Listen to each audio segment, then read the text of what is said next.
They call it just forgetfulness, but it was something worse. Stick around. Welcome to Senior Care Made Simple, an elder care podcast, your guide to navigating home health care with confidence.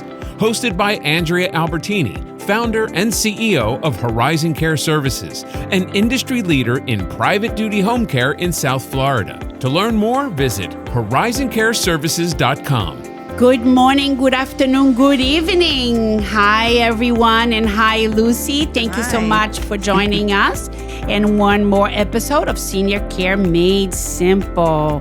How are you doing today, Lucy? I guess it's just great. You and I today. Just us. Good morning, good afternoon, good evening, wherever you are listening, whatever time it is there. Great, beautiful, hot day in Florida. Well, today we're going to talk about something that is very, very sensitive for a lot of families. And with this topic today, there is a lot of denial from families. Sometimes you have family members who may have 4 or 5 siblings, and only one of those siblings will understand and accept the truth, and some of them not. So we're going to talk today about dementia. We're going to talk about early signs and where mom and dad or grandmom and grandpop start to forgetting things, getting confused, and you don't know what's going on. It's a very serious subject. And we are finding that a lot of younger people are actually getting early onset dementia. Yes. And sometimes you may think, oh, no, my brother's only 56 years old. Maybe he's confused about something. I don't know. There's something going on. Maybe he's stressed out. Stop it. Just let's find out what's going on. There's a lot of neurologists in all the areas in this country that has research centers that you can send your loved one or your husband, your brother, your sister, and to be evaluated. So we're going to talk about the difference between normal age-related forgetfulness and early sign of dementia. So when we hear normal age-related forgetfulness, a lot of times I would hear, well, yeah, she's beginning to forget things, but that's normal, right? With age. I mean, it's age-related forgetfulness. And then they also wonder, but wait, is there early signs of dementia? So there is a difference. Yes, as we become older, there are age-related forgetfulness. But with dementia, as you said, it doesn't discriminate. We have, I think the youngest case of dementia, my understanding, was 24-year-old. So there are different cases and different reasons why someone may have forgetfulness. With dementia, the best way to know is to have them diagnosed by a neurologist. And there may be signs of forgetfulness, like they forget where their keys are. They forget they were supposed to go somewhere. Well, that can also be something that is as simple as a urinary tract infection.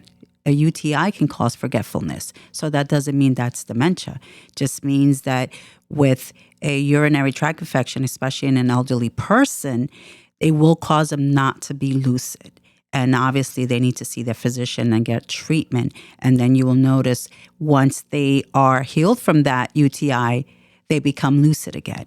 But then with dementia, there are things like they're leaving the home and they're getting lost. You see a lot of the silver alert when you're driving. You know, when we're on 95, you see silver alert. For the ones that don't know, silver alert means there's an elderly person missing. So they either wandered off, and this could be the first time that the family is aware that there are some issues, because dad has always got in his car and drove to the market and came back home. And this time, dad went to the market but didn't come home. He kept driving all the way down to Miami or somewhere else. So there is a big difference with just forgetfulness and dementia. But the best way to identify what exactly is going on is by seeing a doctor. And if the doctor feels that it's greater than just forgetfulness, then that's when a neurologist can come into place and have an appointment, because then they can do the appropriate testing. We have a lot of patients with Alzheimer's and dementia, but we also have regular patients as well. And from time to time, when family calls us and say, I don't know what's going on with my mom. She's very confused. I don't know what to do. The first thing we do is, have she seen a neurologist? Because sometimes it's med management. So a lot of patients, elderly patient, they go into the hospital, right? When they get discharged home, they have new medication. They come home with new medication. So they go home, they go back to take the old medication, and now they're taking the new medication. Exactly. So that happens a lot. So medication can really create a lot of different scenarios, such as confusion. And all this stuff plays a role on that. And, and one of the things that you guys really have to pay attention is, hey, you know what? My mom is talking weird, or she's not making sense of things, or she's repeating things, and you may be sharing with your brother or your sisters, whatever. And they may say, oh, no, mom is fine. She drives here, she drives there, she goes food shop. She's independent. Please, please, please, please, sign of early Alzheimer's dementia needs to be, identified as soon as possible. And Lucy, many times, at any point in time, they can drive and not knowing how to get home. Yes, and there are early warning signs, subtle early warning signs of dementia that often get dismissed. One of the things I recognize is poor hygiene. You all of a sudden notice someone who was, we could say, very high maintenance. She always had her hair done, always went to the salon, nails done, outfit. And all of a sudden, you're now seeing this individual, whether it's at a doctor's appointment or out in the community, they have an odor to them. Their shirt is stained. They look disheveled. And you know that that's out of the ordinary for them. And that can be also your loved one. When you go visit mom or dad, they just don't look like they've always looked. Their appearance is not always the way it's always has been. And yes, of course, as we get older with ailments, we're not, doing our hair and makeup the way we used to, but it's obvious. They're subtle, but they're obvious because you know that she or he would never walk around with stains all over their shirt.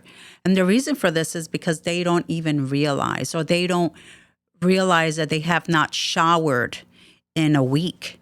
But those are just some subtle signs. And also going into their home, with your care management, when they come home to a person's home, they do an assessment, you will notice a strong odor in the home coming from the kitchen. They have rotten food in their refrigerator. That's a huge sign that you want to look for, because that's an indication that, number one, are they eating rotten food? They're not going to the grocery market. They're not getting rid of this food. And you may think, how can they not smell this or realize this is no good? But honestly, with dementia, they're not always able to. Also, I want to talk about choices when you do identify that your loved ones is having early onset dementia, or, what are the plans? Do you have plans, and what are you going to do? What is it available out there for them, right? So, in this country, we have assisted living facilities.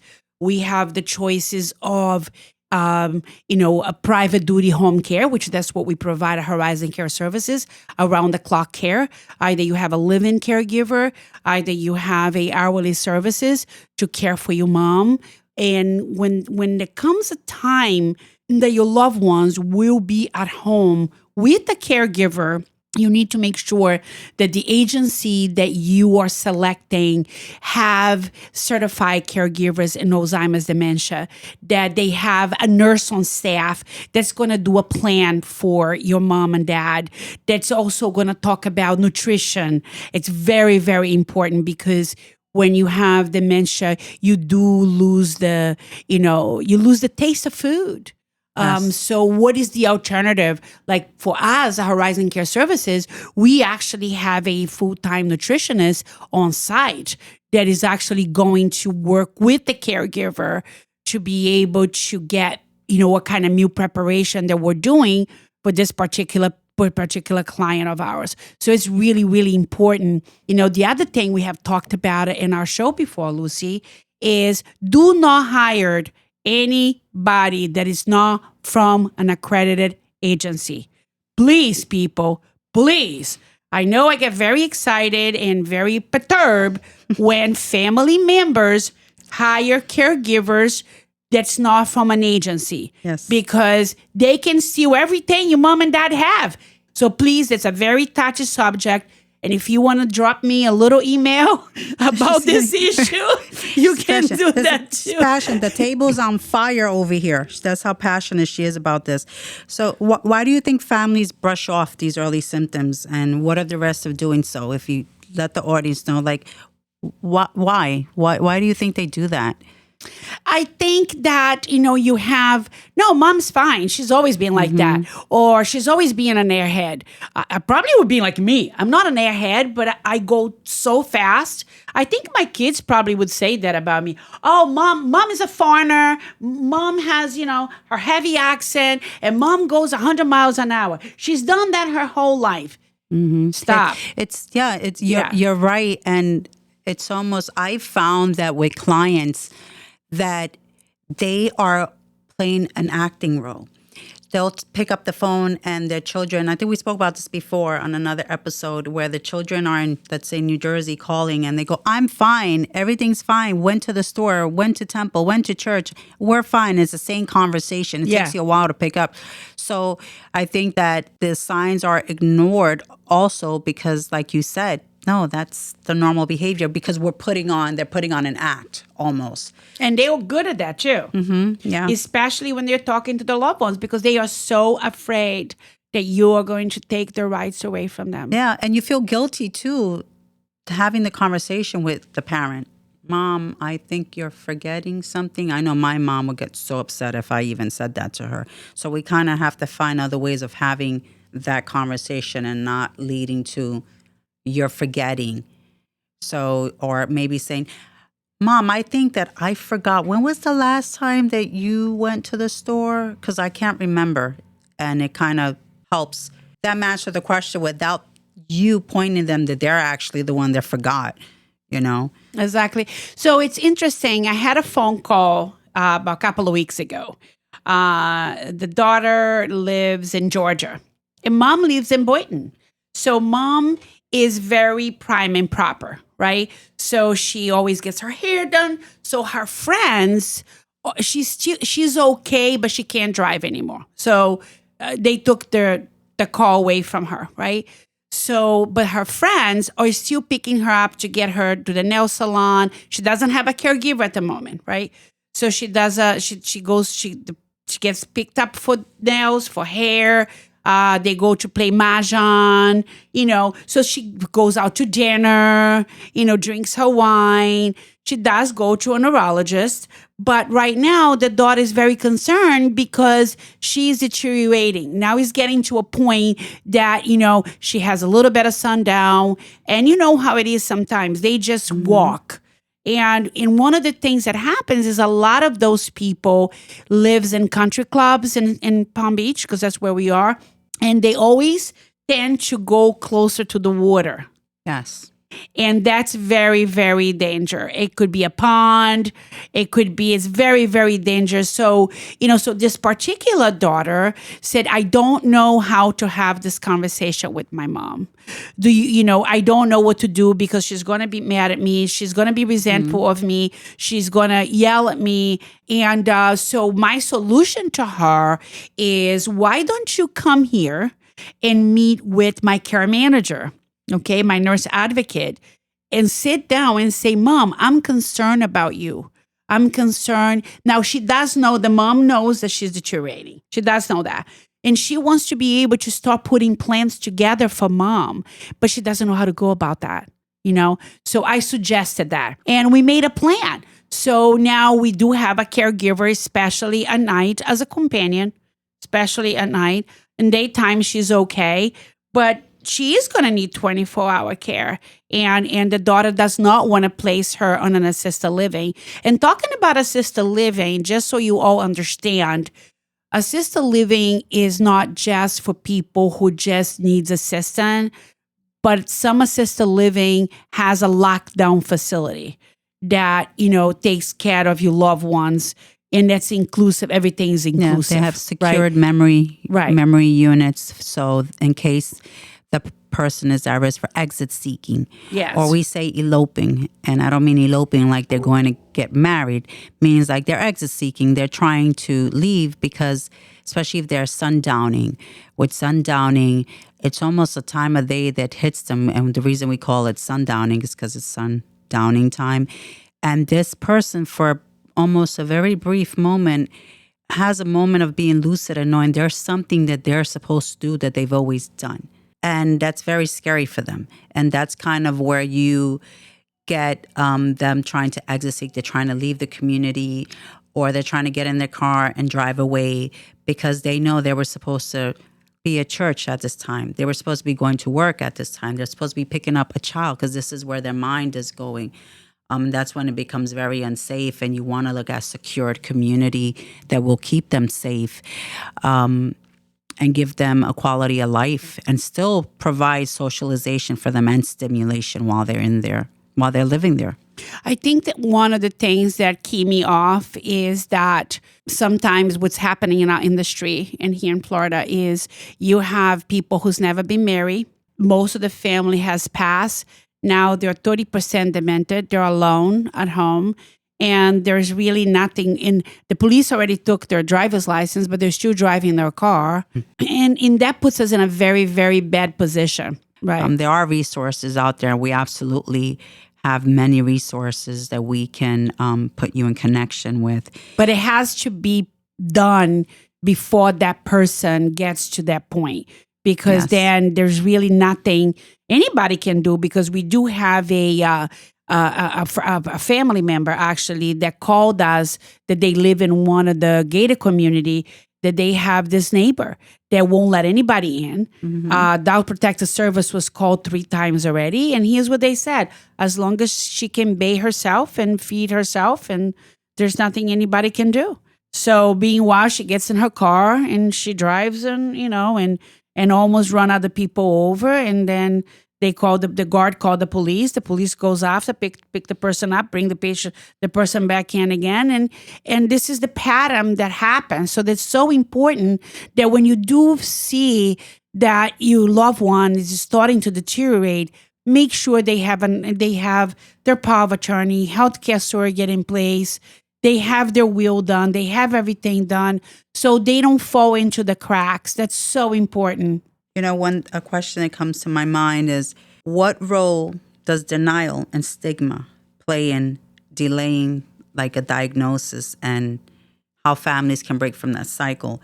So with that being said, I know in my culture, Latin culture, dementia is almost a stigma. And what I mean by that is, they don't say, well, it's getting more, there's more education, more resources now. But I remember being a child and them telling me, in the house next door, there is a crazy woman who lives there. Of course, as an adult and working in this field in education, what I realized was that woman had Alzheimer's. She had a form of dementia. And it wasn't that she was crazy. It's just that there weren't any resources. And especially on the island, there weren't any resources. So there is a great stigma where people say, the old lady next door, she's crazy.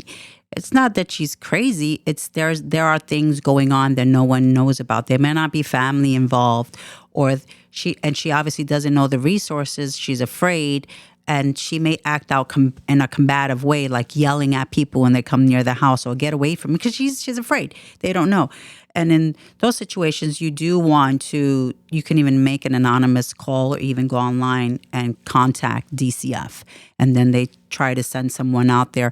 They have resources. They have ways of pulling up the county records and seeing, who's who, and seeing if there's a relative or someone they can reach out to and get someone in there, because it's human duty not to just ignore a person and write them off like if they're crazy, because she may not be in that home eating. No one wants to walk into a home and find someone, that passed away because lack of nutrition, and to think that the neighbors knew, but they just consider her the crazy lady. So this is how far we've come, even in society, with the resources and breaking through these stigmas and breaking that form of thinking, that cycle, that that person is crazy. There's more reasons why.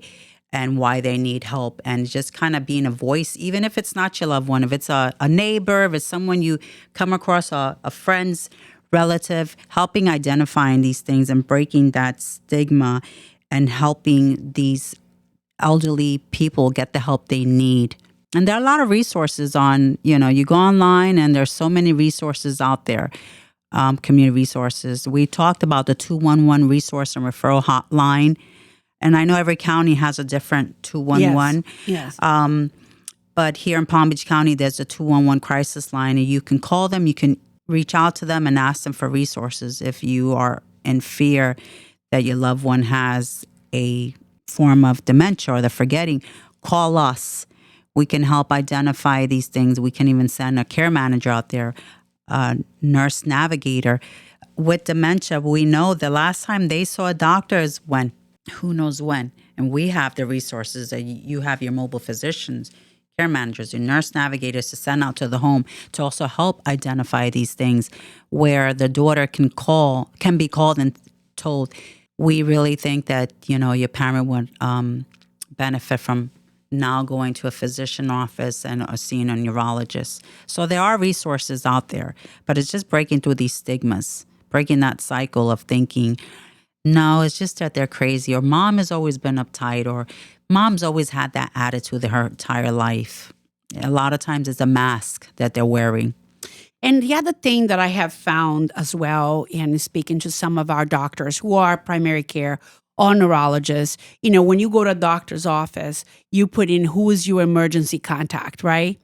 So your mom and your dad could put anyone as an emergency contact, but not you. What happens sometimes is most of the time they do not put their loved ones as the emergency contact. They usually put their friends or their next door neighbor. This is, of course, when you were older and you're living alone. So it is important, I feel, that if you have an elderly parent or grandparents, please make sure that they use you guys as a next to kin, as a emergency contact, as an alternative contact, just in case there's some cognitive or some concerns that you need to discuss with the family. And this is something that we're out now educating our physicians, to please get this information. Because sometimes we get called from the neighbors that says, hey, my neighbor, is very confused. I don't know what's going on. The house is a mess. It doesn't look like she's eating.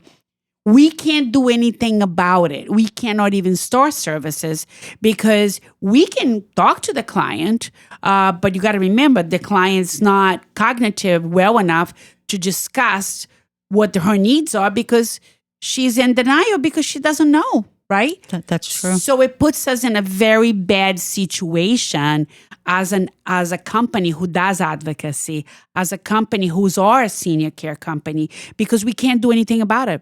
Because we can't treat someone that has, a cognitive disorder that cannot make decision for themselves.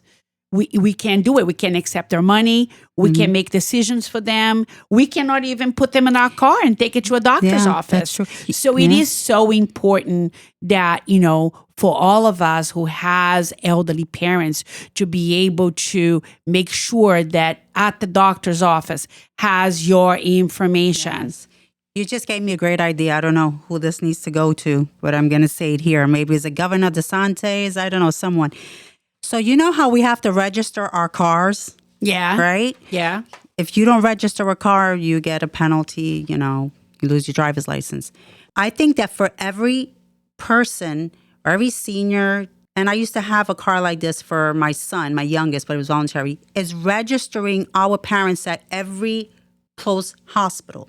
There should be a registration. So I live here, so Jupiter Medical Center. I should be able to go in a portal, not just because she's a patient, but proactively register her to all the nearby hospitals, and in that registration have her insurance information, her demographics, and emergency contacts, advanced directives pulled in that system. So if I'm out of town and my mother was taken to hospital and they put her in there, oh, look, we already have this information. And a lot of times that information is there because they were a prior patient, but what about if they've never been a patient? This should be a mandate that all seniors are registered all the hospitals because, also whatever's going on with them has to do with what hospital they go to. If it's a possible stroke, they are going to take them to a stroke hospital. Or if they take them to the closest, first stabilize them and then transfer them. But if they were registered in all the hospitals in the county, that would make so much sense. So we don't have this scenario going on that they go, well, we didn't have a next of kin or we didn't know who to call. I don't know who this goes to. Someone out there, make this happen. It came first here. Our senior care made simple. But I think it would be great. I mean, think about it. Your parent goes in the hospital, you're on vacation, and she has a new insurance, or you have Horizon Care and Services in there already, and mom was in a car accident. She was alone. It will pull up in the system. In case of emergency, daughter, Horizon Care Services is agency providing services. So they immediately would know to contact us, what the insurance is, who to contact. It is a very serious, and it happens all the time, that it is so important to have those things in place. I don't even have any idea. Maybe we should create an app. Yes. We should create an app. Remember our idea here, Senior Care Made Simple. We're patenting this for sure. Andrea Albertini, Lucy Torres. That would be great. Right? On their phone. Yeah. But you know how they even have Apple tags. Why do we have Apple tags in case we lose something, keys, but we don't have this for seniors? Like we do have the press the button, call. Yeah, but that's something different. I know. I fall, I can't get up. Yeah. But what about if you fall and can't get up in the street? Wait, I know it, but what about you fall? You can't get up or you can't press the button. I know. I'm telling you. I know children that have had trackers on their parents' phones, which to track them, the elderly parents. But things happen though. Well, my son have 360 on me. Yeah, I mean, so he do my tracks kids. me Yeah, all they the track time. me everywhere. And Yeah. it's like, Thomas, I'm not a dog. I'm a person. But thank goodness, because if God forbid something happened and we couldn't find you, Thomas says her last location showed she was here and there. And I mean, we all know that, but there has got to be more for our seniors. No, absolutely. There's But I gotta be cannot more. even lie to my son. No, I know. My sons do the same thing. I mean, Justin that's watches terrible. me. It's like I don't want to tell him where I'm in sometimes. Yeah. Mom, I know where They you know are. where we are. I mean, come on. If I'm at the mall, they're like, "What are you doing at Saks?" I'm like, "Really, Big Brother? What are we doing here? Why are you watching me?" Mom, you told me you weren't going out for happy hour with your clients. You told me you were going to go straight home. Well, we changed my mind real quick. Well, there's got to be something more. There's more we have to do for the seniors. We talk I about agree. advocacy. I agree. Dementia is a big deal. We also have to consider how it affects someone living with someone with early stage dementia, any form of dementia. It's hard for the caregivers. Oh, that's a For whole the loved different ones. conversation. These are so many things that we have to Yep. consider. They need Yep. the resources, and we want to help create these resources, and we want to help create apps and special things that will help our seniors. I know. It's so sad because if you're not in this business that we're don't in, know. you don't know the horror stories that we hear all the time.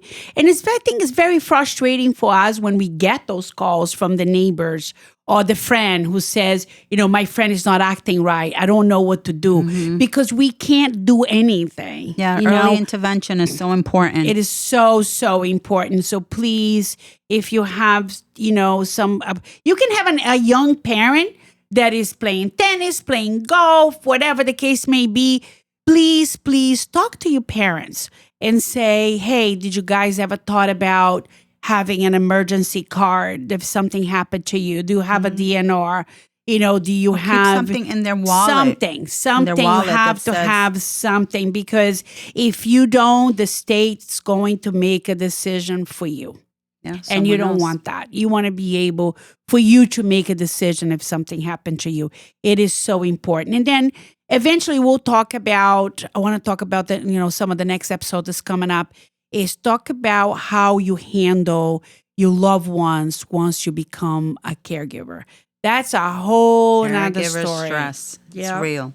So anyway, I want to thank everybody for following us, for listening to our podcast. If any of you have any questions wants us to talk about any topics that you have in mind that you would like us to talk about it, please send us an email, seniorcaremadesimplepodcast@gmail.com. We love to hear what you have to say. Even if you like our podcast, please make a comment. All of our guests that we have in our show, we don't have one today, but every time we do, it's always the information on them is always going to be down in the show notes. And even if you don't live in Florida, but you like to hear any resources on your state or how can we help you, please, we're a phone call away. Give us a call. And we are at 561-776-7757. Any of our staff will be able to help you. If you need to speak with me, I'm Andrea Albertini, and you have Lucy Torres here as well. We'll be happy to get back with you. Have a wonderful day, everybody. Lucy, have a fantastic always day. A pleasure. Senior Care Made Simple, an elder care podcast, has been brought to you by Horizon Care Services, your private duty choice in home care in South Florida. For more information on acquiring home care assistance, visit horizoncareservices.com.